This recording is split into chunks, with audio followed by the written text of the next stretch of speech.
The setting sun painted the low-slung houses in gold as I navigated the well-worn street, casting long, distorted shadows that stretched like tired limbs. My ancient delivery van protested with a series of groans, its engine rattling in a rhythm that matched the ache in my bones. Beside me, the day's final delivery, a little brown paper-wrapped box, slid across the passenger seat.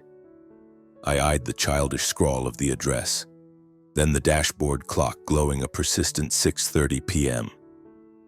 My phone had buzzed 3 times already, each a notification from my mother. "Leo, be home for dinner. Don't be late." Her words were always a directive, never a question. No inquiry about how I was feeling or if I was swamped with work. It was just an order, a piece of her perfectly arranged schedule that I was expected to click into place. I'm Leo, 28, and I spend my days driving for a small-time courier service in Seattle. It's not a terrible living, but it's certainly not one that inspires conversation. I'm out the door before dawn, weaving through the city's labyrinth of avenues and alleys, dropping parcels at every imaginable address, and I don't punch out until the world is completely dark. My wages cover the essentials, rent for a tiny room way out on the edge of the city and just enough left over to wire a small sum to my parents now and then. It's a gesture I'm not even sure they notice, but I do it anyway. To my family, though, I might as well be invisible. It's not that I've ever caused them any real trouble. My only crime is that I'm not Daniel. Daniel, who is 3 years younger than me, has always been the family's shining star. He's got one of those effortless, brilliant smiles that disarms you instantly. He can spin a story like a seasoned performer, charming his way out of any screw-up and leaving everyone laughing. He makes it look so easy. From the time we were boys, my mother dubbed him her golden child. Meanwhile, I was just me, the awkward older one who could never quite get it right, no matter how hard I scrambled to keep up. I'll never forget the day she said it right to my face that Daniel was destined for big things. As for you, Leo, she'd added almost as an afterthought, you just need to be a hard worker. That will be enough for you. Her tone was meant to be reassuring, I think, but the words landed like a blade twisting in my gut. A dull, corroded knife. Even now, years later, the memory of it burns. I try not to resent Daniel for it. It's not like he asked to be the one they pinned all their hopes on. He was just born into that role. Still, a question haunts me late at night. If things had been different, if they had seen me, who would I be today? Would I have a life that felt like my own, instead of waking up each morning feeling like a poorly sketched outline standing next to his vibrant, finished portrait? And today is Friday, which means the mandatory family dinner. It's important for us to be together, my mother always declares, but I've long understood that us doesn't really include me. The gathering is a performance, not a connection. It's Daniel's personal stage where he unveils his latest brilliant venture, some tech startup with jargon about venture capital and scalability that flies right over my head. My role is to sit silently, pushing lukewarm food around my plate, offering a mechanical nod when prompted and pretending not to hear my father on the phone in the next room, booming with pride as he recounts Daniel's latest triumph to a neighbor. Just a few blocks from my parents' house, I parked the van in front of a brightly lit convenience store to drop off that final box. A cool breeze had picked up, but a film of sweat still slicked my brow, a mixture of the day's labor and the dread of what was coming. A middle-aged woman with hair dyed a startling shade of red accepted the package. She gave me a tired but genuine smile. "You really put in the hours, don't you?" she said. Her simple words hung in the air, a small, unexpected kindness. I could only manage a nod in return, caught off guard. I'm not built for compliments. They feel like a foreign language I can't quite translate. Back in the driver's seat, my phone buzzed again. It was another text from Mom. "Daniel has a huge surprise for us tonight. Get here soon. The whole family is waiting." I let out a long, slow breath and jammed the phone back into my pocket. A huge surprise. Right, I could already picture it. Another of Daniel's elaborate tales.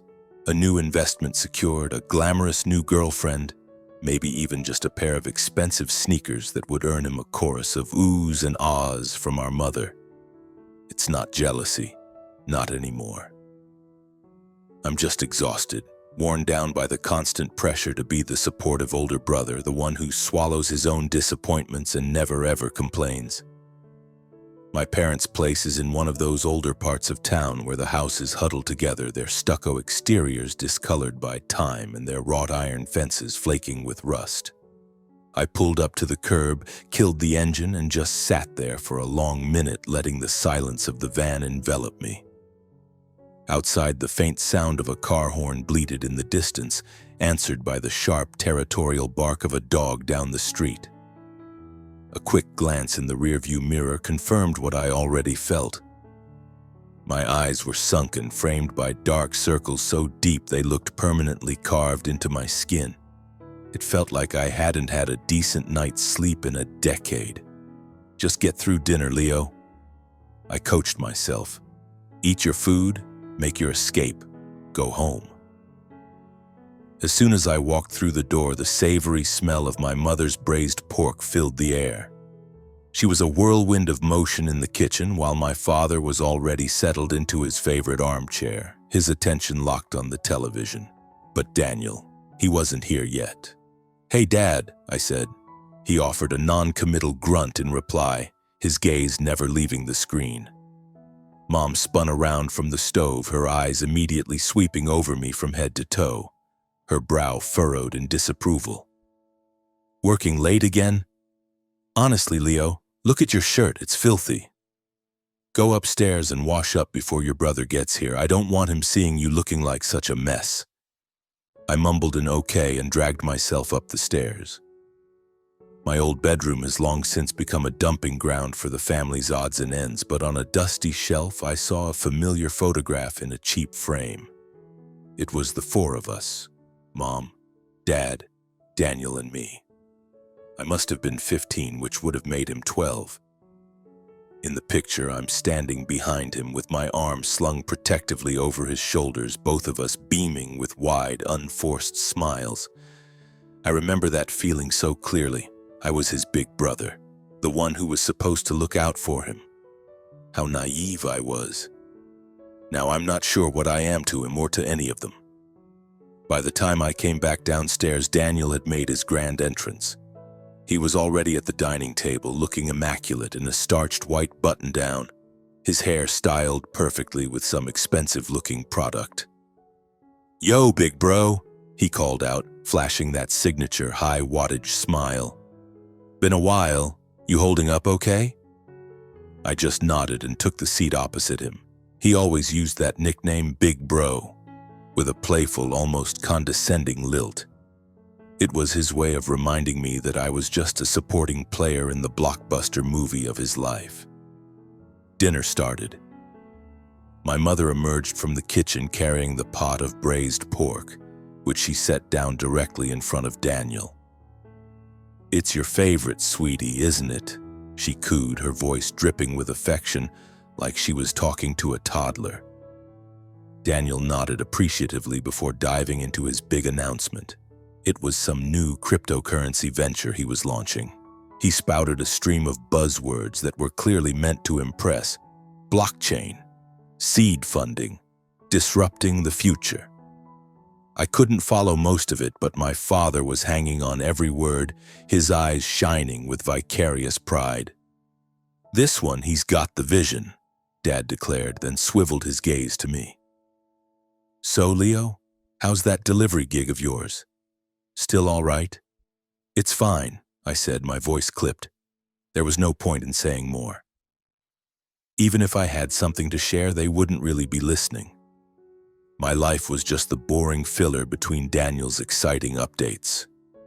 "Fine is good," my mother added, but her voice was laced with a familiar, gentle pity, the kind you'd use on someone who just lost a race.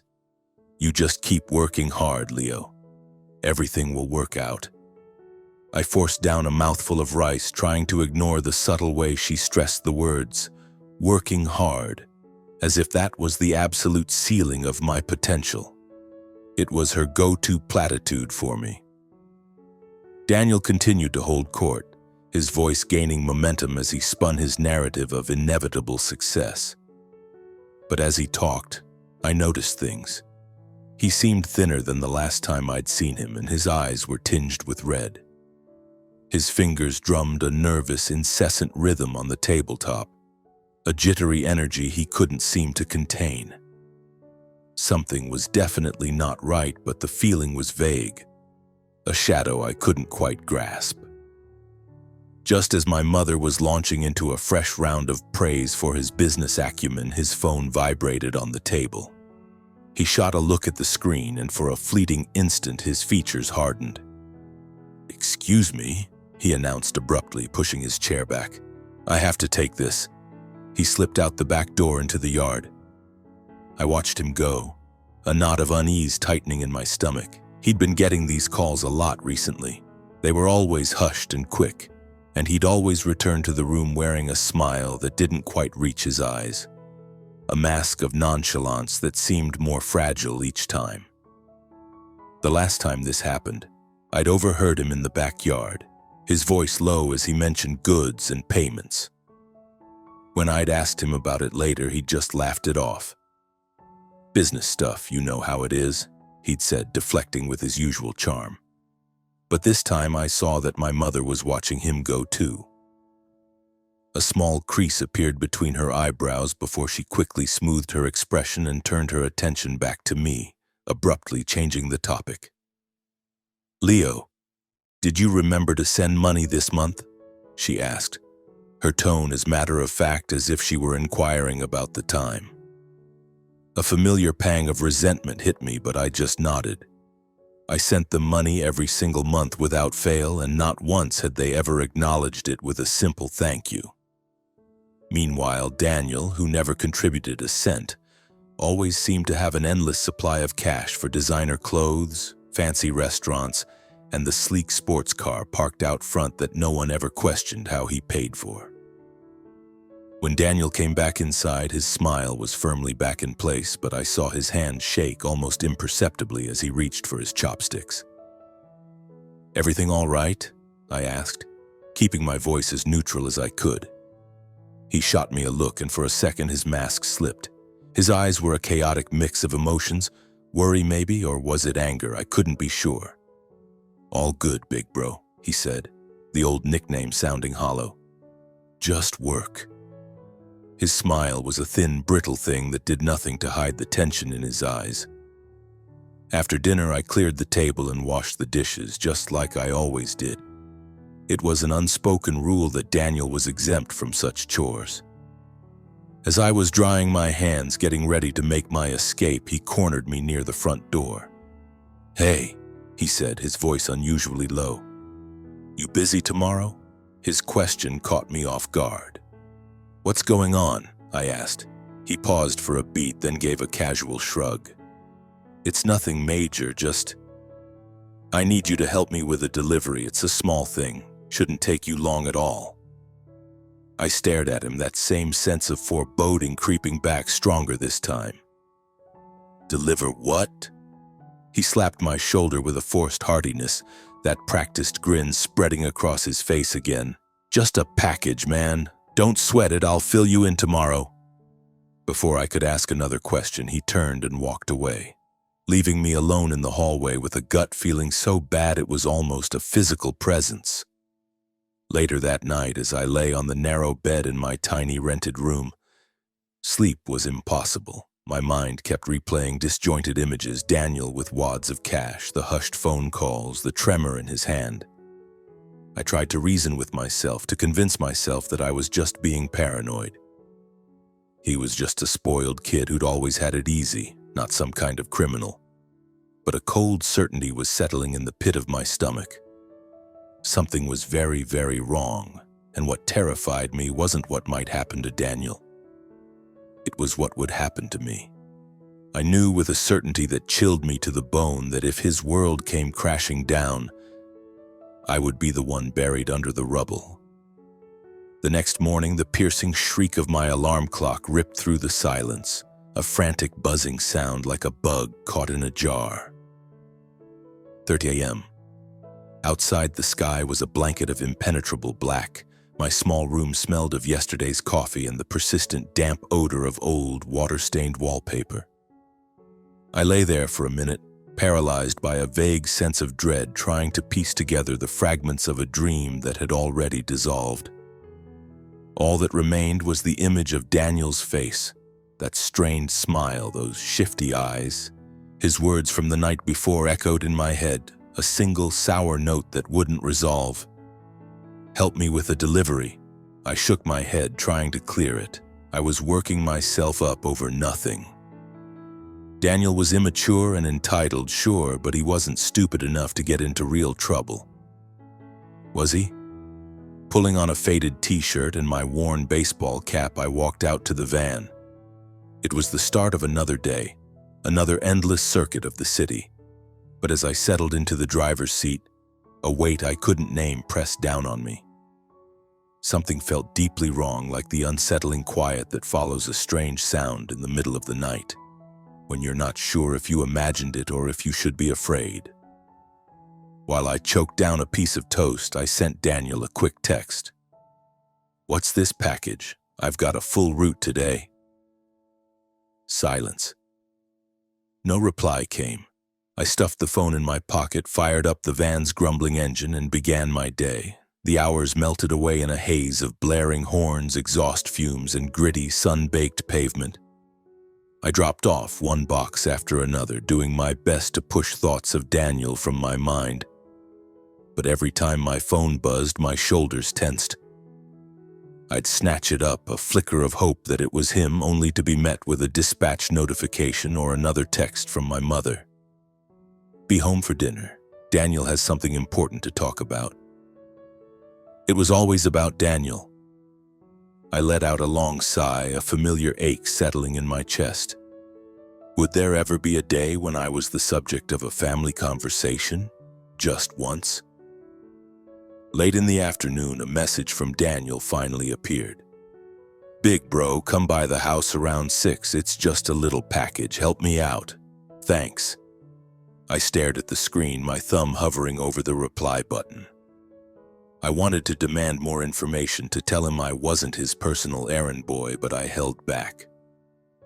Maybe it really was just something for his startup. I didn't have the energy for another argument, and I certainly didn't want to endure a lecture from my mother about how I needed to stop being so jealous of my brilliant younger brother. Fine, I typed back, then put the phone away. As dusk began to settle, I pointed the van toward my parents' neighborhood. The street I'd driven down 1,000 times suddenly felt alien, as if its familiar facades were concealing something sinister. I parked at the far end of the alley and, out of pure muscle memory, went to check the cargo bay. It was the usual scene, a couple of undelivered packages, my toolbox, and a half-drunk bottle of water rolling around on the floor. I slammed the hatch shut, locked the van, and headed for the house. The rich aroma of beef stew drifted from the kitchen, layered with the sound of my mother muttering to herself about Daniel being late yet again. My father sat in his armchair, rustling a newspaper, but I could tell he wasn't actually reading it. It was his standard move, a prop to avoid having a real conversation with me. "Leo, you made it," Mom called out, her voice bright but strained. "Go get cleaned up. Daniel should be home any minute, and then we can eat." A few minutes later, Daniel walked in. He was dressed in a black hoodie, a stark contrast to his usual preppy, put-together style. His eyes were shot with red, making him look like he hadn't slept in days. There was a frantic, wired energy coming off him that set my teeth on edge. "Yo, big bro," he said, but the words were flat, stripped of their usual swagger. I took my seat at the table, my eyes fixed on him. "Where's this package?" I asked, my voice carefully neutral. He seemed to snap out of a daze, blinking a few times before forcing a grin. Right. I'll get it for you after we eat." "No big deal." Dinner started, but the air in the room was thick with an unspoken tension. My mother kept trying to draw Daniel out about his crypto business, but his answers were clipped and evasive, his gaze constantly darting down to his phone. My father said nothing, just offered a dutiful nod whenever Mom lauded Daniel's supposed genius. I moved the food around my plate, the beef stew tasting like ash in my mouth. Each bite felt impossible to swallow. "Daniel, honey, are you feeling all right?" Mom finally asked, a note of real concern breaking through her usual adoration. He nodded without looking up, but I saw his knuckles turn white as he gripped his phone under the table. And then, in a sudden, violent tear in the fabric of the evening, it all fell apart. The shrill, escalating scream of police sirens sliced through the quiet street, getting closer, closer, until they seemed to be right outside. The sound was followed by the thunder of heavy boots on the pavement, and then a series of thunderous, urgent bangs on the front door. My mother leaped to her feet, her face a mask of chalky white. "What is that? What's happening?"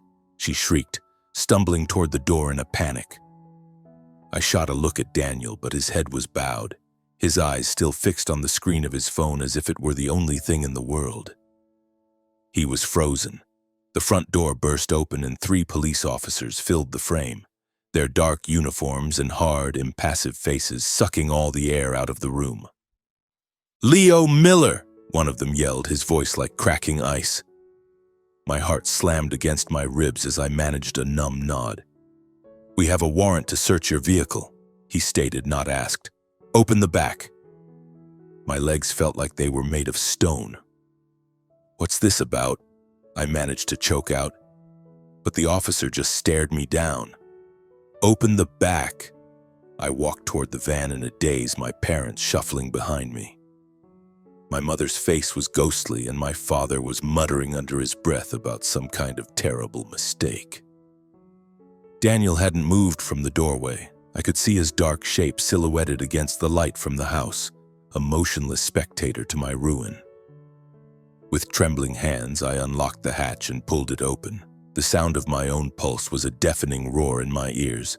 An officer leaned inside, rummaged for a moment, and then pulled out a clear plastic bag. It was filled with dozens of smaller baggies of white powder. I couldn't move. I couldn't breathe. It felt like every drop of blood in my body had turned to ice. "What is this?" the officer demanded, holding the bag up so it caught the flashing blue and red lights. I shook my head, a strangled sound escaping my throat. "I don't know," I stammered. "That's not mine. I've never seen that before." But I could see in their faces that they didn't believe a word of it. The cold metal of the handcuffs bit into my wrists as they snapped them shut. My mother let out a piercing scream, but her words weren't for me. "This is a misunderstanding. My son would never do something like this," she cried. But her desperate gaze was fixed on Daniel. She was pleading for him, not for me. They shoved me toward the police car, my head reeling. In the split second before the door slammed closed, sealing me in darkness, I caught one last glimpse of Daniel. He was still standing there, his head bowed, his eyes glued to the ground. He wouldn't look at me. And in that gut-wrenching moment, I knew. The small package he'd wanted me to deliver, it was right there, in that evidence bag. He had set me up. Hours later at the police station, the harsh fluorescent lights felt like they were searing my retinas. I sat on a frigid metal bench, the cuffs still digging into my skin. An officer sat across from me, his voice a dispassionate monotone.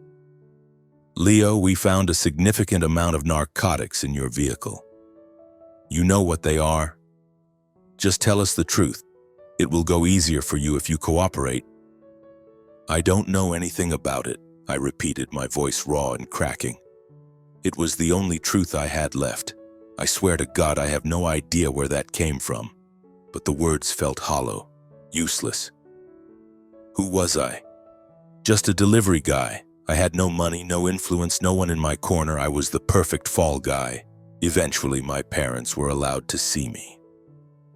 They stood on the other side of a thick pane of glass, my mother weeping, my father staring at the floor with his hands shoved deep in his pockets.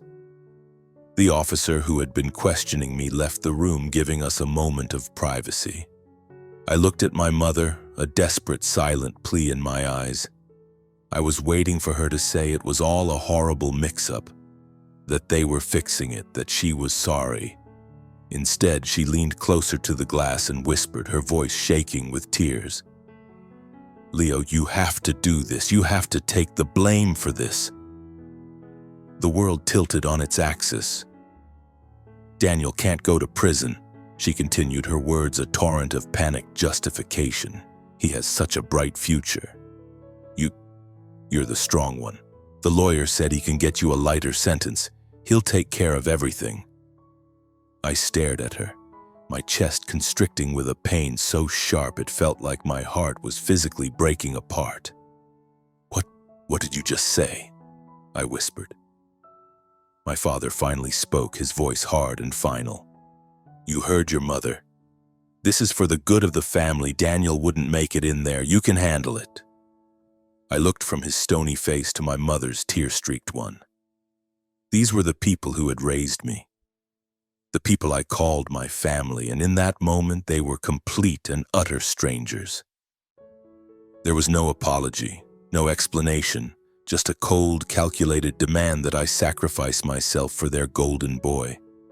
I thought of Daniel, his nervous energy, the secret phone calls, the wads of cash he always seemed to have.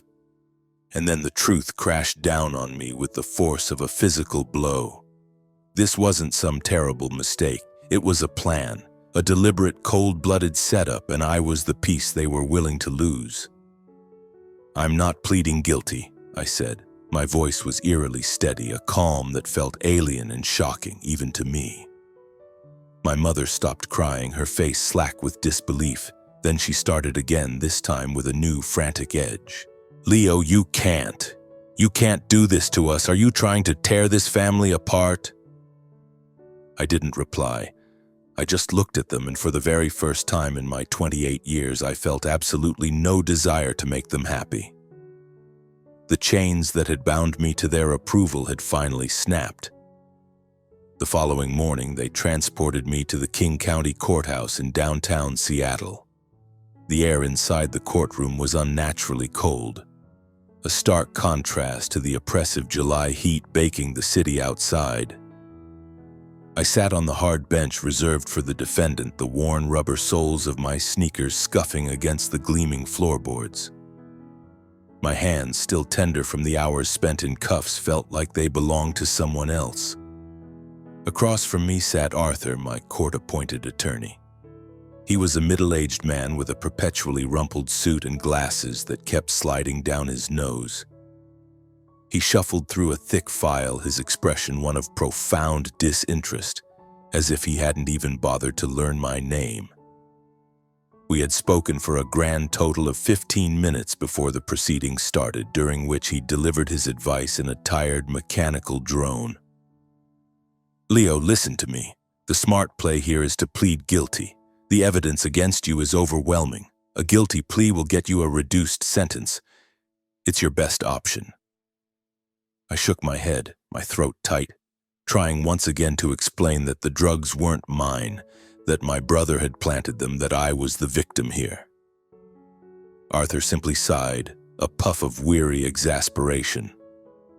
"You can say that all you want," he said, not even looking at me, "but a jury isn't going to buy it." He then pulled out his phone and started scrolling, my entire future apparently less interesting than his email. My gaze swept over the public gallery, searching for my parents. But the seats were empty except for one person. Daniel. He was huddled in the back corner, his head down, his hands twisted together in his lap as if he were trying to crush something between them. He never looked up.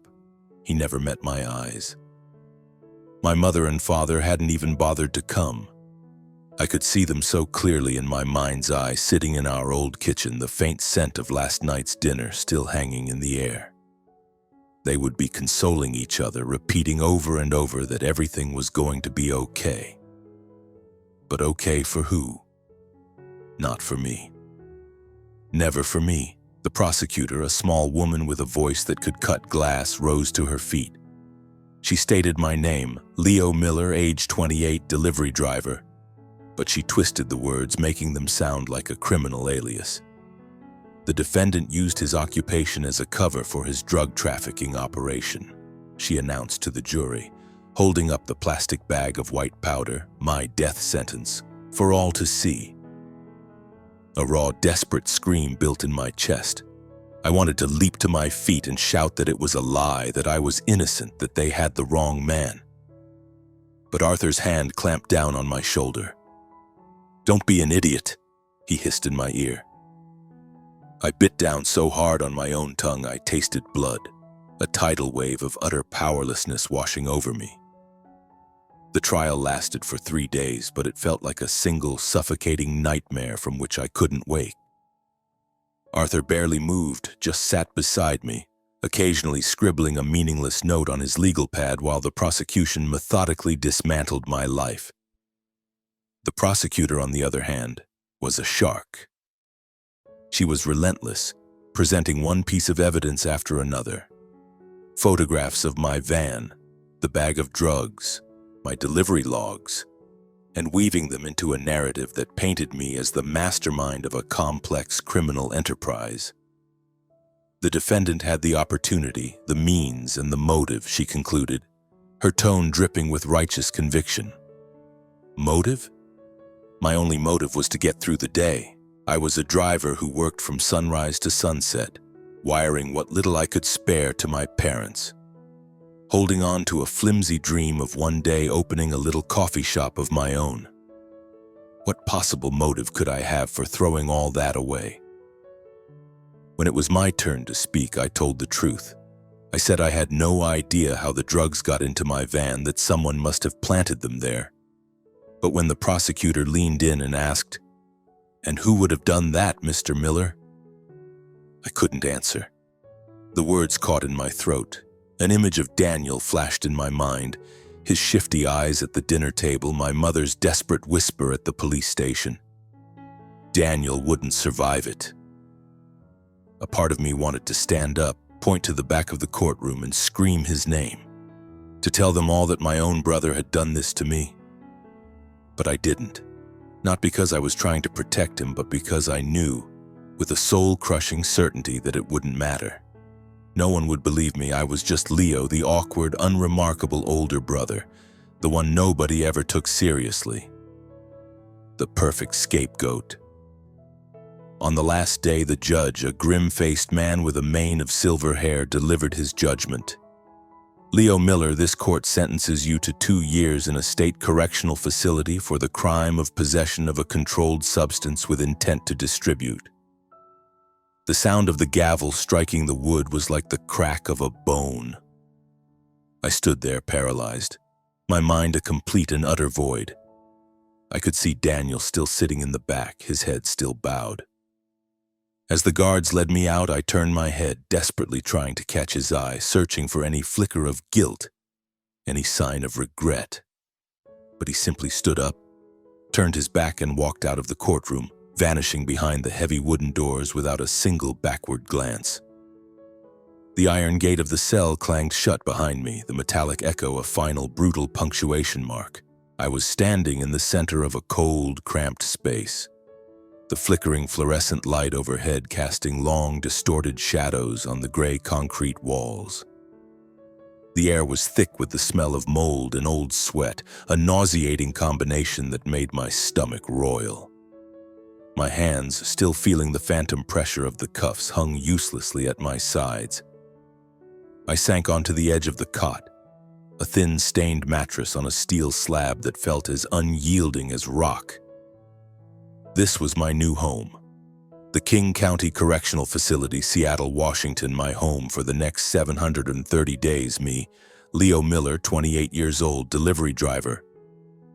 Now officially a convicted felon, guilty of a crime I didn't commit. Prison was another planet and I was an unwelcome alien. Those first few days were a blur of terror and confusion.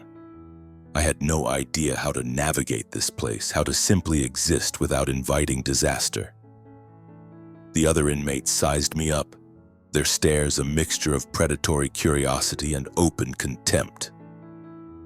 There was one guy in particular, a massive man whose arms were a tapestry of faded prison tattoos, who would just stand in a corner of the yard and watch me, his expression unreadable, as if he were weighing the pros and cons of making my life a living hell. I learned quickly to make myself small, to keep my eyes down, to never look at anyone for too long. But the nights were the worst. Lying on that slab of steel and vinyl, sleep was a luxury I couldn't afford. My mind would betray me, replaying the same agonizing scenes over and over: my mother's performative tears, my father's damning silence, and Daniel, his head bowed in the courtroom, a portrait of cowardly guilt. I tortured myself with the same question night after night. What did I do to deserve this? I worked my ass off. I sent money home. I tried to be a good son, a good brother. So why was I the one locked in a cage while Daniel was out there free, probably sitting at my mother's dinner table weaving his next big lie? For the first week, I was practically mute.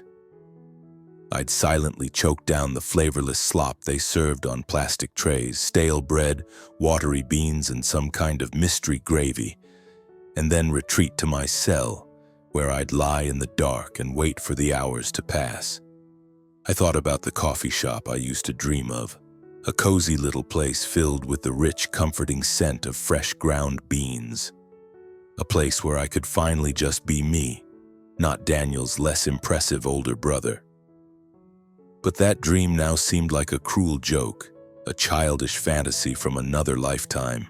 I had nothing left, no savings, no family I could count on, and a future that was a black, empty hole. Then one afternoon during yard time, I met Marcus. He was probably in his 50s, with salt and pepper hair and eyes that seemed to have seen too much. A thin white scar cut a path from his temple to his jaw. He was sitting by himself on a concrete bench, engrossed in a dog-eared paperback, looking completely out of place. I wasn't planning on speaking to anyone ever, but he looked up as I passed, his eyes narrowing slightly. "You're no drug dealer," he said, his voice a low gravel. I froze, startled. How did you know that?" I asked, my own voice cracking from disuse. A small, weary smile touched his lips.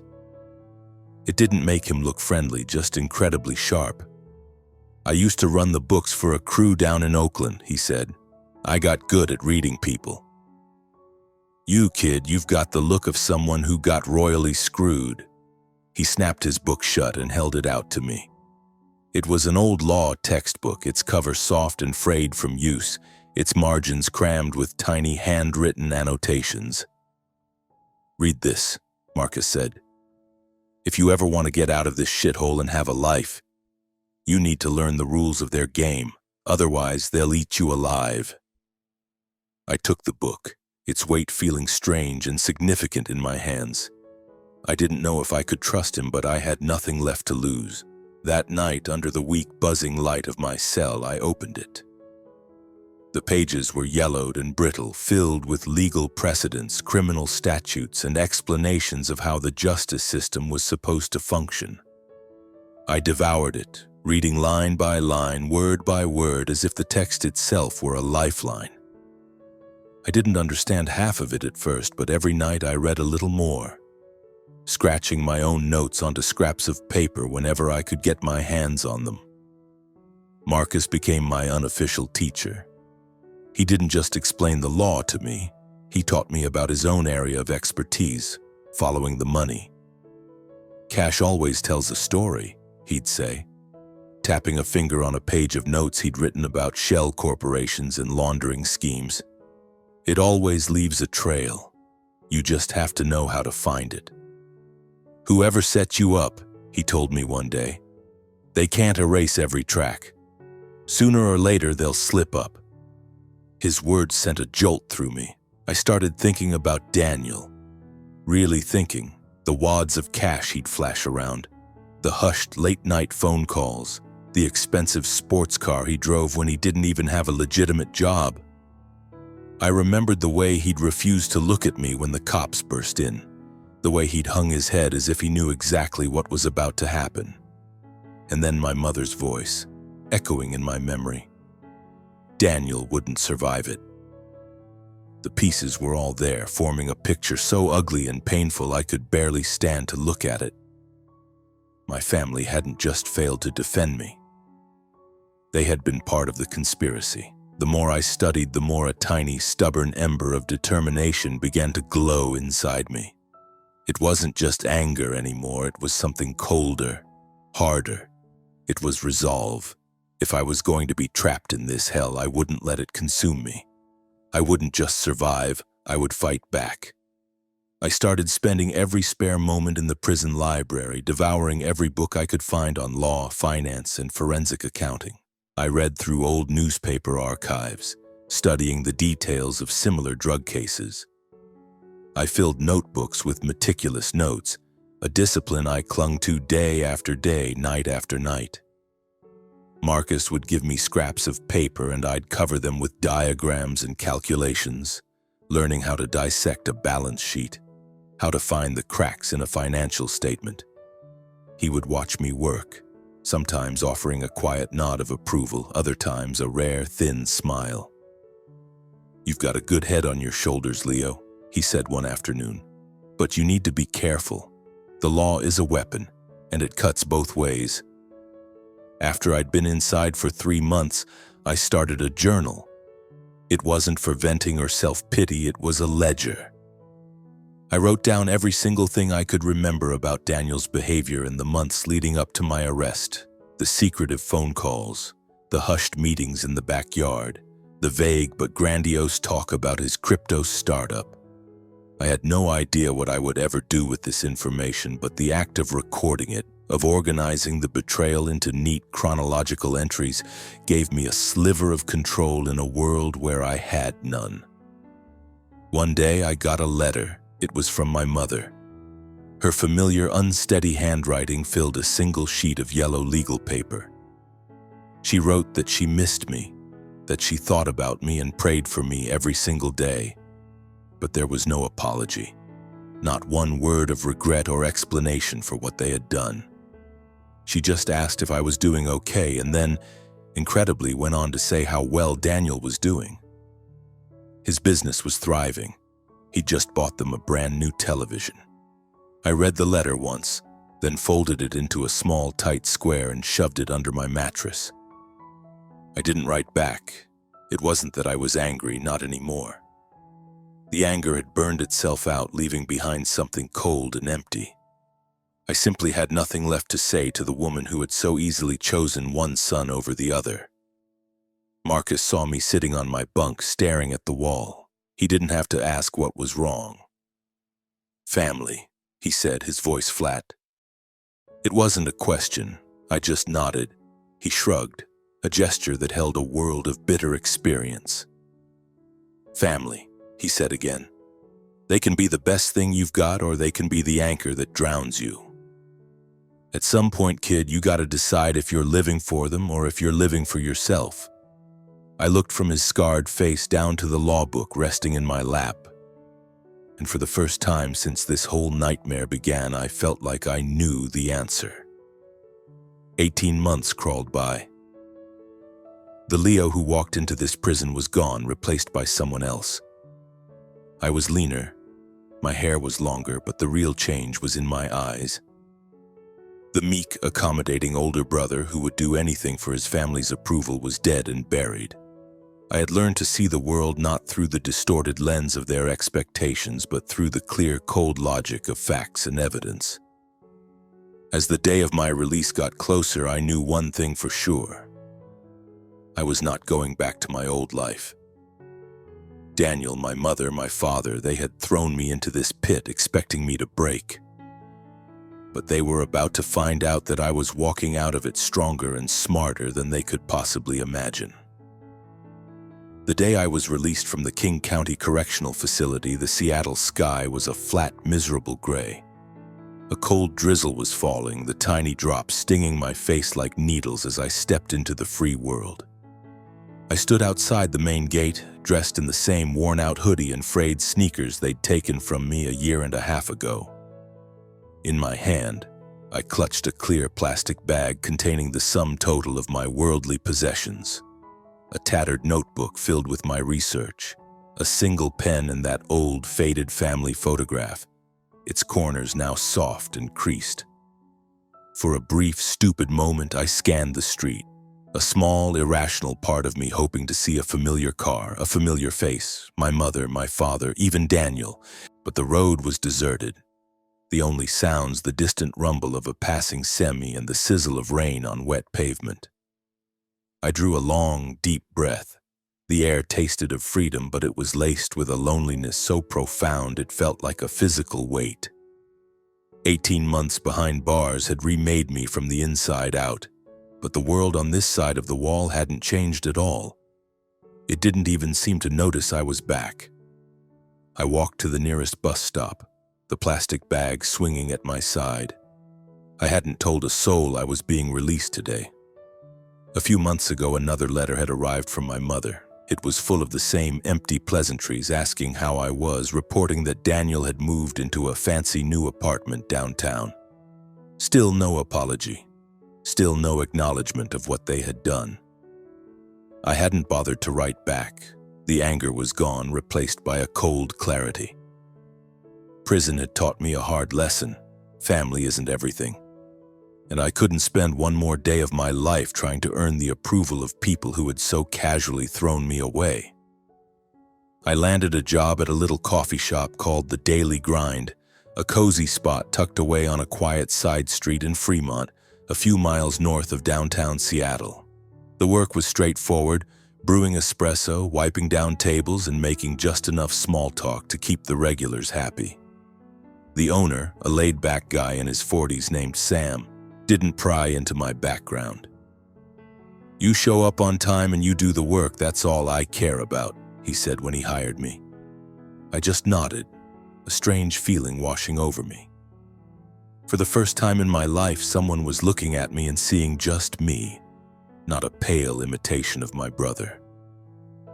During the day, I mastered the art of pulling the perfect shot and listened to the endless stream of customers' minor triumphs and tragedies. At night, I'd go home to my new place, a room even more cramped than my prison cell, with floorboards that groaned with every step and a single window that looked out onto a graffiti-covered alley. But it was my space, my sanctuary, and for the first time in a long time, I felt like I was actually building something of my own. And in that tiny room, I would open the notebook I'd kept in prison. Its pages were a chaotic map of my time inside, dense with legal statutes, accounting principles, and the fragmented memories of Daniel's betrayal. I still didn't have a clear plan, but I knew I couldn't just let what happened go. I couldn't let them bury the truth along with my old life. One night after work, I sat in front of a beat-up second-hand laptop and did something I hadn't been able to do for 18 months. I searched for my brother's name. A flood of results appeared. Young tech visionary shakes up crypto market. Breakout startup sees unprecedented growth. The headlines were slick and breathless, all praising Daniel Miller and his new company DM Capital. I clicked on a link and saw a photo of him in an expensive-looking suit, flashing that familiar practiced smile for the camera. His company, the article explained, specialized in high-yield cryptocurrency investments, promising massive returns to its clients. But as I read, a cold knot of suspicion tightened in my gut. This was Daniel, the kid who couldn't hold down a job for more than a few months, the one who'd always relied on charm and lies to get by. A successful CEO, I wasn't buying it for a second. Marcus's words came back to me as clear as if he were sitting in the room. Money always leaves a trail. Using the techniques he'd taught me, I started to dig. I started with the Washington Secretary of State's business database. The public record showed that DM Capital had been incorporated just over a year ago, shortly after I was sentenced. Daniel was listed as the CEO, but there were other names on the incorporation documents, names I didn't recognize. I kept digging, shifting my search to obscure cryptocurrency forums on Reddit. places where anonymous users traded gossip about scams and fraudulent projects. And there it was, a single anonymous post that mentioned DM Capital by name, calling it a textbook Ponzi scheme. My pulse quickened. I wasn't entirely sure what a Ponzi scheme entailed, but the word itself sounded illicit, dangerous. I meticulously copied down every detail I could find. The company's registration number, the date it was founded, the names of the board members, the verbatim text from the forum post. I started teaching myself how to read corporate financial reports. They were dense and confusing, but I checked out books from the public library, Accounting for Dummies, Introduction to Forensic Auditing, and spent my nights hunched over my laptop trying to decipher the numbers. I was no expert, but prison had taught me one thing above all else: patience. One evening, I almost got sloppy.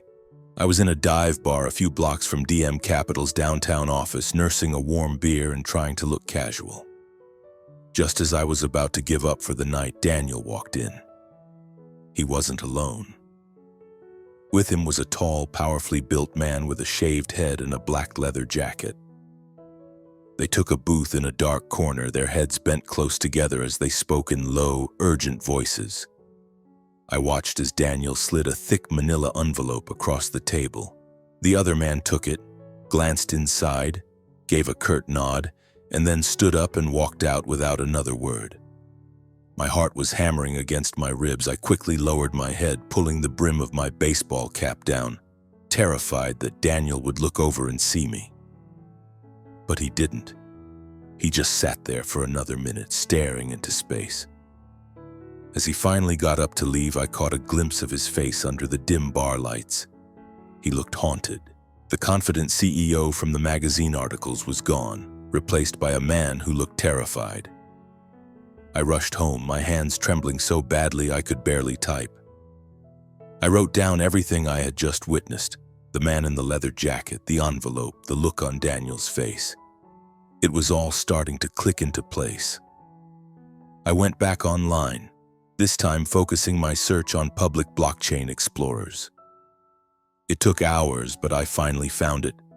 A cryptocurrency wallet address that had been publicly associated with DM Capital. And from that wallet, a complex web of transactions snaked out to anonymous accounts in places like Panama and the Cayman Islands, places Marcus had told me were notorious havens for hiding dirty money. I didn't know exactly what I was looking at, but I knew each new piece of data was another piece of the puzzle, and I was getting closer to seeing the whole picture. From that night on, my life fell into a rigid, obsessive routine. Work, study, investigate, sleep, repeat. Every night I would sit in front of my laptop, meticulously organizing my findings into a single password-protected file on my hard drive. The corporate records of DM Capital, the names of its mysterious board members, the anonymous forum posts, the blockchain transaction IDs. It was all there. I still didn't know what my endgame was, but I knew I couldn't turn back now. Daniel had sent me to prison. My family had let him. They had decided my fate for me once before. This time I would be the one in control. Outside the window of my tiny apartment, a steady rain was falling, the drops tracing blurry paths down the glass like tears. I sat at my small desk, the laptop screen bathing my face in a cool blue light. All around me were the fruits of my obsession. Stacks of paper covered in my cramped handwriting, filled with names, dates, and long strings of alphanumeric code. These notes represented months of sleepless nights and relentless digging. They were my arsenal. They were my weapon. Not a gun or a knife, but something far more powerful. The truth, compiled and cross-referenced, ready to be deployed. I was not the same Leo Miller who had walked into prison 18 months ago, the meek older brother willing to fall on his sword for his family. I had learned to see the world through a different set of eyes, the eyes of a man who understood that, as Marcus had told me, money always leaves a trail. And Daniel, my golden boy brother, had been careless. He had left a trail a mile wide. His company, DM Capital, was not the brilliant tech venture the media made it out to be. It was a sham, a sophisticated front for a massive money laundering operation, and I had spent every free moment of the last few months painstakingly taking it apart, piece by piece. It had all started with small clues.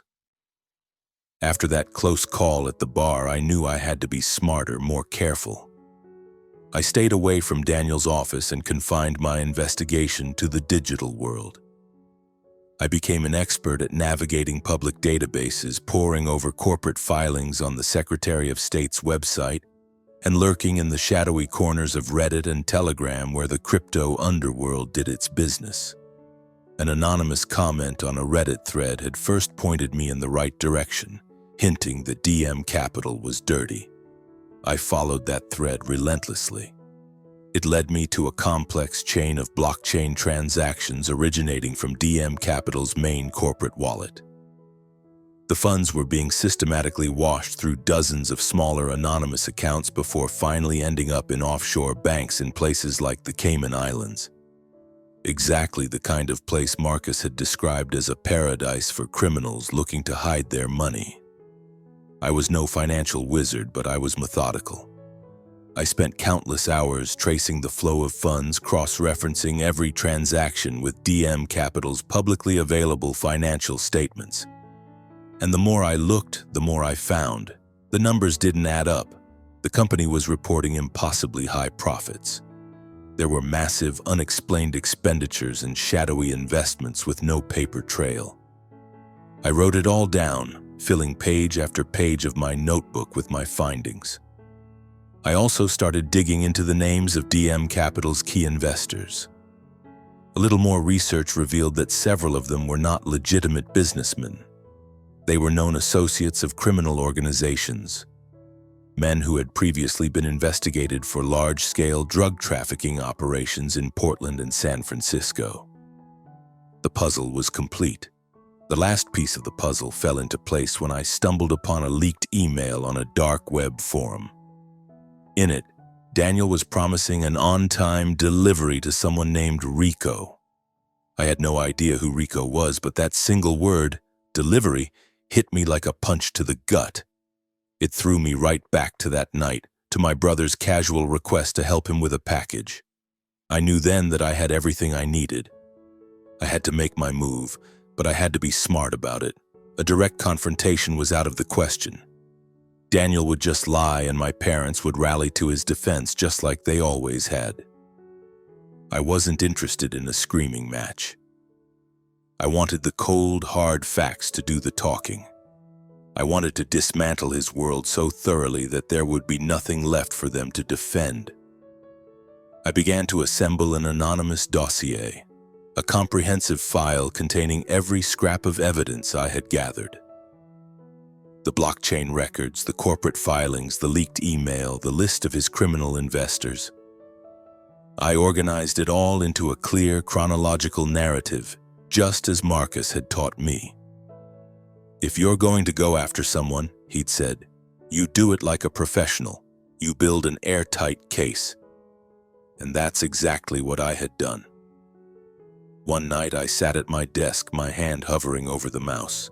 I had compiled a list of email addresses, the IRS Criminal Investigation Division, the local DEA field office, and the U.S. Attorney's Office for the Western District of Washington.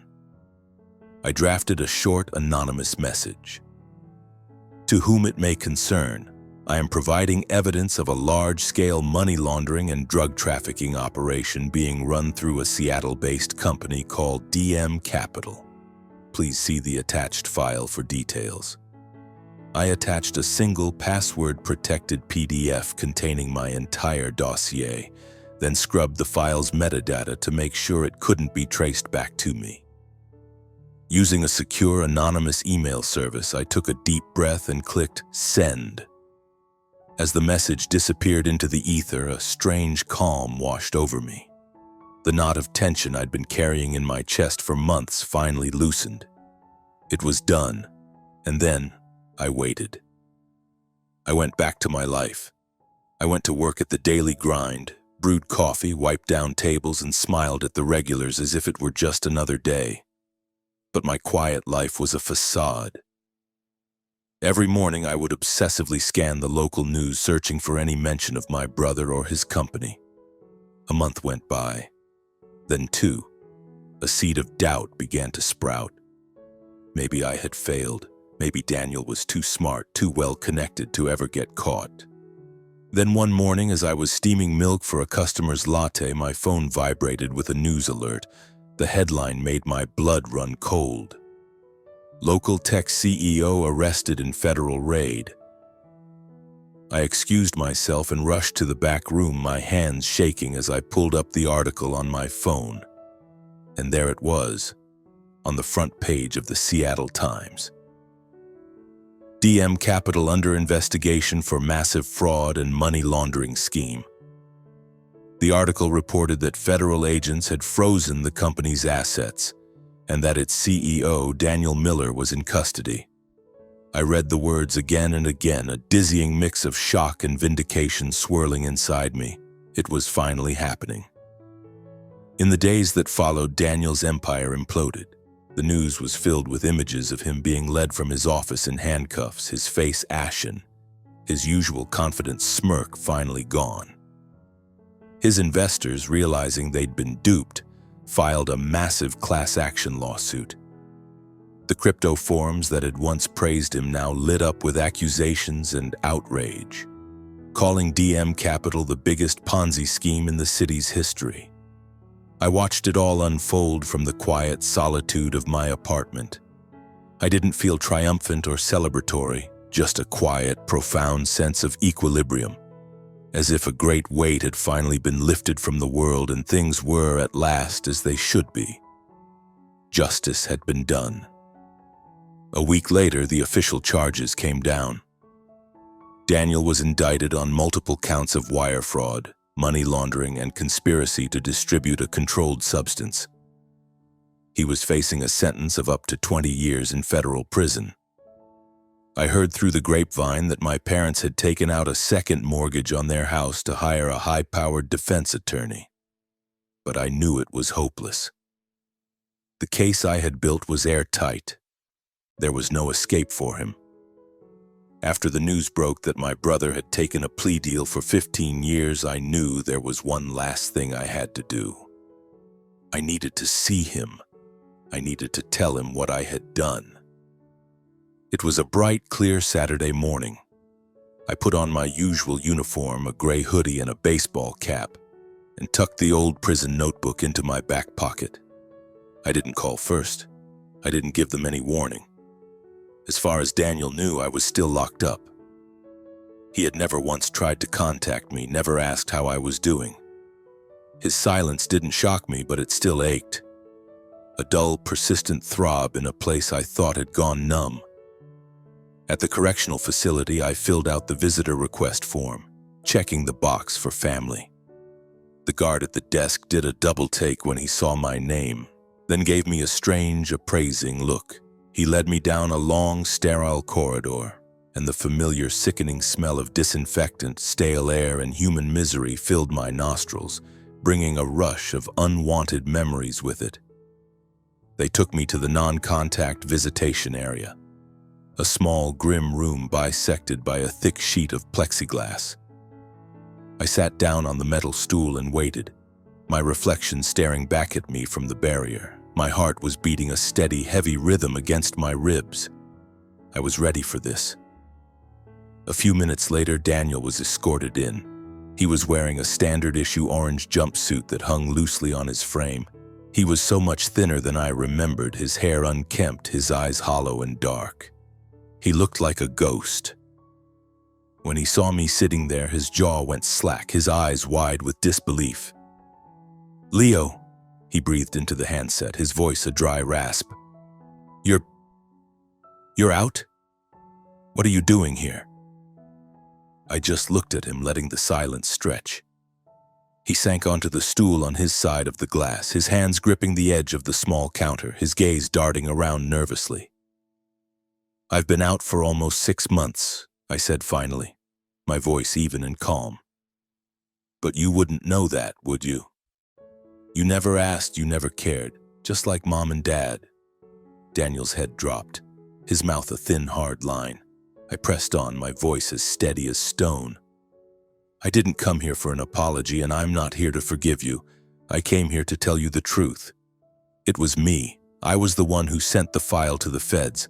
I found everything, Daniel DM Capital, the shell companies, your friend Rico. All of it. I'm the reason you're sitting there. He looked up, his face drained of all color. You... what? He stammered, shaking his head as if he couldn't process the words. But... why, Leo? I'm your brother. A harsh, bitter laugh escaped my lips. The sound was ugly, and it felt like it was being torn from my chest. Brother? I repeated, my voice dripping with contempt. You let me sit in a cage for 18 months for a crime you committed. You never called. You never wrote. You never once asked if I was alive or dead. What did you think? That I'd just be the stupid, loyal big brother forever? His composure finally shattered. He slumped forward, his shoulders shaking as he began to sob. But I felt nothing. No pity, no sympathy, just a vast, cold emptiness. I didn't want to do it, he choked out between sobs, his voice thin and pathetic. They made me, Leo. The people I was working with. They said if I didn't give the cops someone else to chase, they would kill me. They would have killed all of us. Mom and Dad, they said you'd be okay. They said you were the strong one. Stronger? I cut him off, my voice like the edge of a knife. That was always their excuse, and it was your excuse too. But the truth is much simpler than that, Daniel. You chose yourself, and they chose you. I had no one, so I had to choose myself too. I paused, holding his gaze, making sure he saw the absolute finality in my eyes. Now you get to pay your debt, not for what you did to me, but for what you did. Daniel just kept weeping, his head in his hands. I stood up, my part in this conversation finished. Take care of yourself in here, I said, my voice devoid of any emotion. Then I turned and walked out of the room. I could hear his muffled sobs through the thick glass, but I didn't turn around. I had given him 1,000 chances, and he had thrown every single one of them away. It was time to close that door for good. A few days later, I drove back to the old neighborhood, the one where my parents' house had once been the center of my universe. It looked smaller now and shabbier, the paint peeling in long strips, the iron gate flecked with orange rust. I hadn't called. They didn't know I was out. They didn't know anything about my life. Their complete and total silence for the past 18 months was all the proof I needed of where I stood with them. I walked up the familiar path and knocked on the front door. My heart was pounding, not with fear, but with the heavy certainty that this was it. This was the last time I would ever have to face them. My mother answered the door. Her hair seemed to have turned completely gray, and her face was a roadmap of worry. She froze when she saw me, her hand tightening on the doorknob until her knuckles were white. "Leo?" she whispered, her voice thin and reedy as if she were seeing a ghost. What are you doing here? When did you get out?" My father appeared behind her, his shoulders slumped, his hair now almost completely white. "Leo," he said, his voice a low rumble. "Why didn't you tell us?" I looked at them, these two people who had once been my entire world. Now they felt like strangers I'd passed on the street. "I've been out for almost 6 months, I said, my voice flat and even. "But you wouldn't know that because you never asked. You never cared. It was always just about Daniel, wasn't it?" My mother's face crumpled and she began to cry, but the sight of her tears did nothing to me. "Leo, please, I'm so sorry," she sobbed. "But your brother? He's destroyed. They gave him 15 years. You're so smart, you know so much about the law now. Maybe you can help him? Find a way to appeal?" My father nodded eagerly, his eyes pleading. "You're his brother, Leo. That's what family does. We help each other." I just shook my head, and as I did, I felt a burden I hadn't even realized I was carrying simply dissolve, vanishing into the air. "I was his brother," I said. "But when you chose him, when you let me take the fall for a crime he committed, you taught me that I had to learn to live for myself." I let that sink in for a moment before I delivered the final blow. "And you should know, it was me. I'm the one who sent the feds after him. I found all of it, the laundered money, the offshore accounts, everything. I built the case against him and I sent it to them. I did it because it was the right thing to do." My mother let out a choked cry and stumbled backward, collapsing into a nearby chair, her face in her hands. My father just stood there, his mouth hanging open, his eyes wide with a mixture of horror and disbelief. "How could you?" he whispered. "He's your brother." A final bitter laugh escaped me. "I stopped being his brother and I stopped being your son the day you all decided my life was worth sacrificing for his." I turned and walked away. I heard my mother call my name, her voice thick with desperation. "Leo, please, come back." But I didn't slow down. I didn't even hesitate. I just kept walking until I reached the end of the street. The sun was breaking through the clouds and a light breeze rustled the leaves in the trees overhead. I didn't look back. I didn't think about Daniel or my mother or my father. I just kept walking, my hand in my pocket, my fingers tracing the outline of the old notebook. It was no longer filled with evidence of their crimes. Now it was filled with business plans, supplier lists, and sketches for the layout of my own coffee shop. A small, real smile touched my lips. Justice had been served, and for the first time in my life, I was the one who got to write the ending.